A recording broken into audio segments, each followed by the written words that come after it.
basically the workforce is really worried at present with the sheer numbers of families and children that are coming through and the vacancies that we have in the workforce that just simply mean we are playing guessing games with children's life and trying to prioritise the ones where, you know, we think there's the most risk, but until we get in there and are able to investigate, you know, we really have no idea what's going on for that family. So in terms of risk, Taylor, what does it mean for children not having enough staff on in child protection?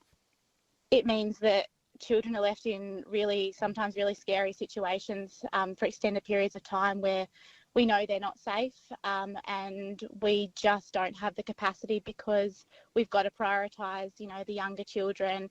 We've got to prioritise, you know, really high risk situations, and we're not getting to those children that are facing cumulative harm. So what needs to happen in your opinion, Taylor? We need to have some competitive wages with interstate to attract the right staff to the positions. You know, at the moment we're seeing lots of our university graduates going to non-government organisations where they're able to start on $10,000 more a year. They're able to walk in and get a car. And why would you want to come to child safety with all the bad media and with the buck stopping with you? You can go to a job where you're paid better, you're better compensated for your time, and you don't have to take home with you every single night that a child may die overnight, and that's going to be on you the next morning. How does that affect your mental health? Look, I think workers are really burnt out. Morale is quite low at the moment, but I work with lots of really dedicated people who just want to do everything they can possibly do to keep kids safe.